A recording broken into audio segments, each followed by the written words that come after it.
नमस्कार दोस्तों, MS sons की सरल क्लासेस पर आप सबका स्वागत एवं अभिनंदन है। कैसे हैं दोस्तों? आशा करती हूँ कि स्वस्थ व्यस्त मस्त होंगे।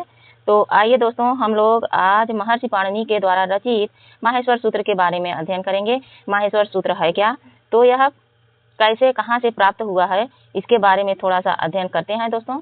तो कहा जाता है कि महर्षि पाणिनि के जो थे, महर्षि पाणिनि वह पढ़ने में बहुत ज़्यादा प्रखर नहीं थे। कौन सी ये जो पाणिनि थे, महर्षि जो पाणिनि थे, महर्षि पाणिनि जो थे दोस्तों, वह पढ़ने में प्रखर नहीं थे। क्या नहीं थे? प्रखर नहीं थे। पढ़ने में बहुत ज़्यादा प्रखर नहीं थे। वह एक साधारण विद्वान नहीं थे। इससे निराशा होकर लोगों ने उन्हें कहा कि आपको विद्या प्राप्त नहीं हो सकती, आप इतने विद्वान नहीं हैं। और इसी से वे निराश होकर उन्होंने भगवान शंकर की तपस्या की। किसकी? भगवान शंकर की।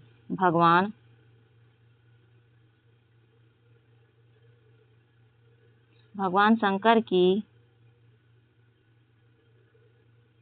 तपस्या किया दोस्तों। महर्षि पाणिनि ने भगवान शंकर की तपस्या किया और भगवान शंकर उनकी तपस्या से प्रसन्न होकर क्या हो गए? उनकी तपस्या से प्रसन्न हुए और फिर प्रसन्न होकर उन्होंने एक नृत्य किया दोस्तों। नृत्य करते समय भगवान ने डमरू बजाया। क्या बजाया? डमरू बजाया दोस्तों। डमरू बजाया और डमरू से जो ध्वनि निकली, उस समूह को जानकर समझकर महर्षि पाणिनि ने व्याकरण शास्त्र की रचना कर दी। भगवान शंकर के डमरू से जो ध्वनि निकली, उसे समझकर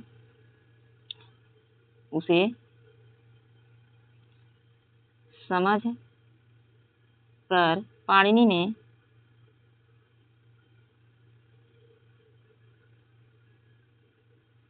व्याकरण लिखा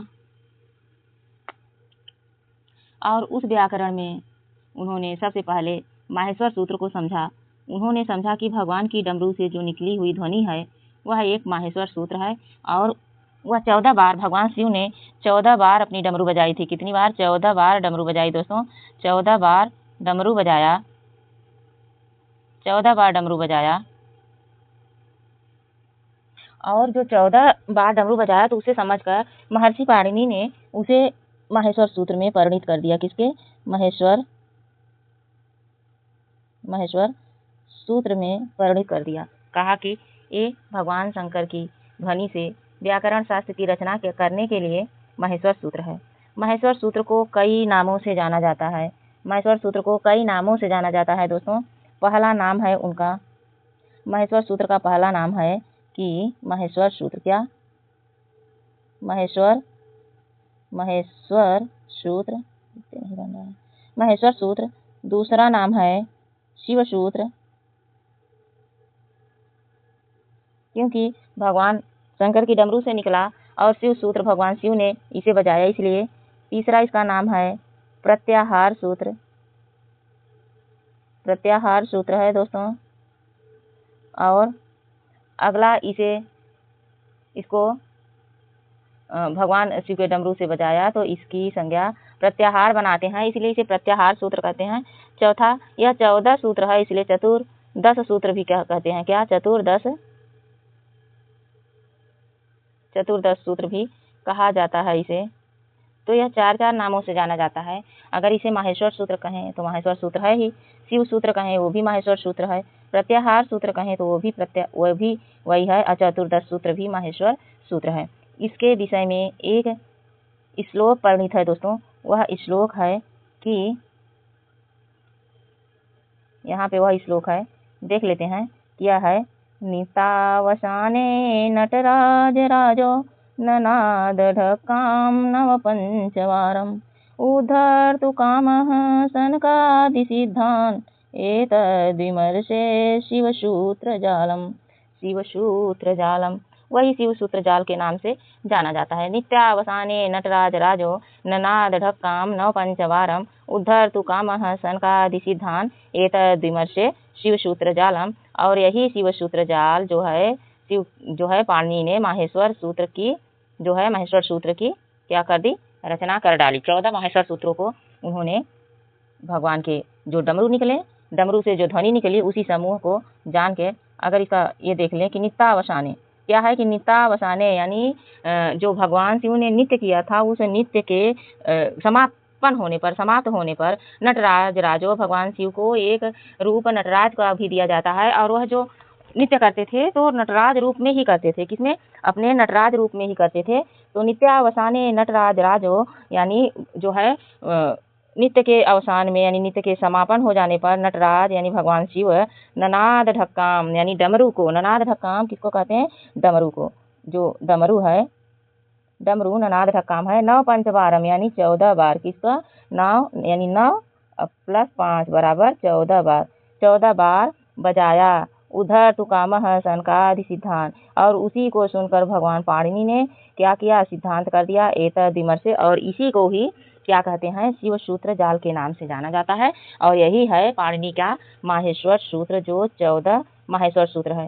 तो उनकी संख्या 14 है और 14 है इसलिए 14 कहते हैं। यह प्रत्याहार बनाता है इसलिए इसे प्रत्याहार सूत्र कहा जाता है।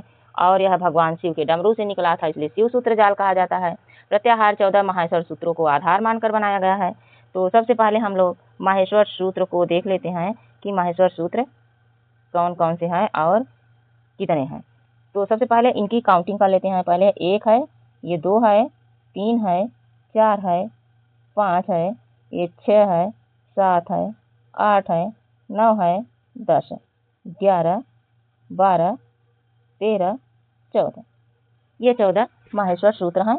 और इसे हम लोग याद करेंगे कैसे, अयूण ऋलिक अयोंग अयोच हैवरट लण यंगण नाम झबाएँ घड़ 10 जब गढ़ 10 खप छटत चटताओ कपाय ससर हल ई उड़ ऋलिक ए ओंग ऐ औच हयवरट लण इयम गणनम झभाई घड़ 10 जब गढ़ 10 खप छटत चटताओ कपाय ससर हल। अयूण ऋलिक अयोंग अयोच अयूण ऋलिंग एओच अयोंग हैवरट लण इयम गणनम झभाई घड़ 10 जब गढ़ 10 खप छटत चटताओ कपाय ससर। यह 14 माहेश्वर सूत्र है। और इसके कुछ अक्षर जो हैं वह हल के रूप में है, क्या, हलंत है दोस्तों, हल के रूप में है। तो उसे देखिए कि हल के रूप में यहीं पे हम लोग समझ लेते हैं कि ये देखिए जैसे यहाँ पे ड़ हलंत है, क के नीचे हल है, ग के नीचे है, च के नीचे है, यहाँ ट के नीचे है, और ये जो है ड़ के नीचे है, यहाँ म के नीचे है, और इया के नीचे है, स के नीचे है और श के नीचे है, यहाँ व के नीचे है, य है, र है और ये ल है। ये सब अक्षर जो हैं हलंत हैं। और इसका क्या मतलब है इसे समझते हैं हम लोग कि ये जो हलंत वर्ण है इसका क्या मतलब है, क्या इसका संबंध इस सूत्र से है या इसका अलग संबंध है। तो यह वर्ण जो है वह हलंत कहलाते हैं, क्योंकि सभी वर्णों के लास्ट में आप लोग देख रहे हैं कि यहाँ हलंत लगा हुआ है और सभी वर्ण स्वर हैं, क्या है, सभी स्वर हैं। अ यू जो है यहाँ पे देखिए कि अ यू जो अ है, ई है, उ है वह स्वर है, लेकिन र क्या है, यह व्यंजन है। री ली जो है वह स्वर है, लेकिन क क्या है, व्यंजन है।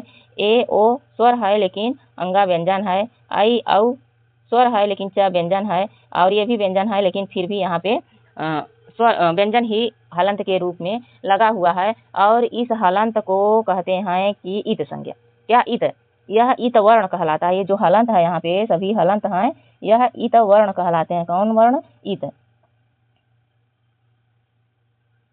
ये इत वर्ण कहलाते हैं, इत वर्ण।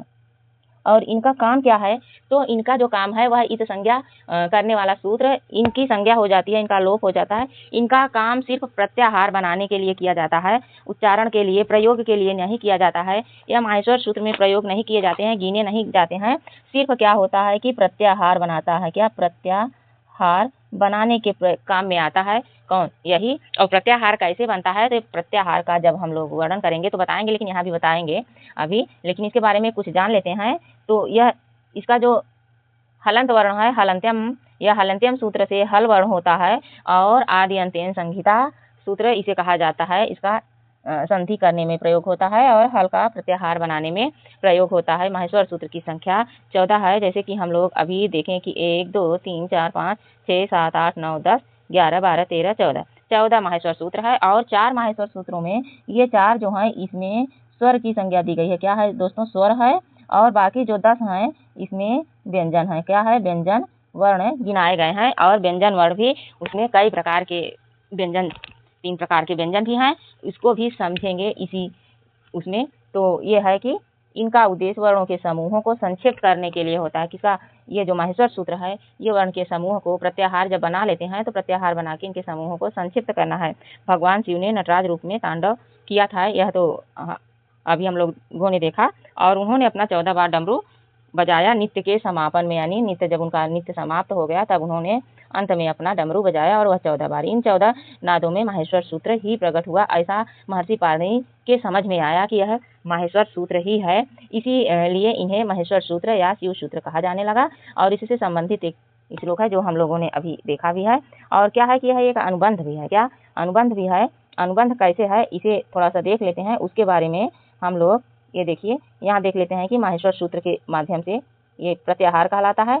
माहेश्वर सूत्र के माध्यम से वर्णों के समूह का संक्षिप्त नाम प्रत्याहार कहलाता है, यानी इनका संक्षिप्त नाम ही हो जाता है। जैसे हम लोग अच कहेंगे तो अच का मतलब हो जाता है सभी स्वर अ, ई, उ, री, ली, ए, ऐ, ओ, औ, ये सभी स्वर आ जाते हैं। कौन कौन है? 1 2 3 4 5 6 7 8 9, ये सभी 9 स्वर आ जाते हैं जो क्या है कि आज के नाम से जाने जाते हैं। क्या? अब इन 9 को न कह के अब हम कहते अ, ई, उ, री, ली, ए, ऐ, औ, ये सब बोलते तो हम एक ही शब्द में इसे कह दिए अच। क्या कह दिए? अच कह दिए। तो हमारा काम आसान हो गया, छोटा हो गया, संक्षिप्त हो गया।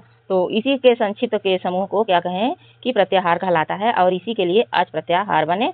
और उसके बाद हम लोग देखें कि यह अच हो गया। हल क्या हो गया? हल में सभी व्यंजन आ जाते हैं। हल में सभी व्यंजन क ख ग घ ङ च छ ज झ ञ ट ठ ड ढ ढ़ त थ द ध न प फ ब भ म य र ल व श ख श ह छ त्र ज्ञ, ये सभी व्यंजन आ जाते हैं। तो हमारा स ख श जो संयुक्त है बस यहाँ तक के श श श ह तक ही आता है, ह तक ही आता है। तो सभी व्यंजन हो जाते हैं। अब व्यंजनों की संख्या 33 मानी गई है, तो 33 व्यंजन न बोलकर हम लोग उसे एक ही शब्द हल में बोल देते हैं कि यह क्या है? हल है, यही हल है। और एक हो गया ईक प्रत्याहार। अगर हम ईक बोल दिए जैसे तो ई, उ, री, ली इतने का हो गया। उसी तरह हमको य र ल व न बोल करके अगर हम दो लोग देखें कि यण प्रत्याहार बोल दिए तो यण प्रत्याहार में य व र ल आता है। अल प्रत्याहार में संपूर्ण वर्णमाला आ जाता है, संपूर्ण वर्णमाला आ जाता है। अण प्रत्याहार में यानी अल प्रत्याहार में अल प्रत्याहार में संपूर्ण वर्ण आ जाता है। अब इसे तो हम लोग यहाँ देख लिए, एक बार यहाँ से समझ लेते हैं कि क्यों हुआ इसे। तो ये जो हमारा अगर अण बनाए तो अण अभी यहीं पे बना के दिखाते हैं। अ और अड़ अण बना दिए तो अण में हम अ, ई, उ रखेंगे। क्या रखेंगे? अ, ई, उ, ये 3 वर्ण आ गए। ठीक, ड़ को हम इसमें नहीं रखेंगे क्योंकि इसका प्रयोग सिर्फ प्रत्याहार बनाने के लिए करते हैं। इसी तरह अगर हम क अक प्रत्याहार बनाएं, क्या अक प्रत्याहार बनाएं तो इसमें आ जाएगा अ, ई, उ, री, ली और क आ जाएगा।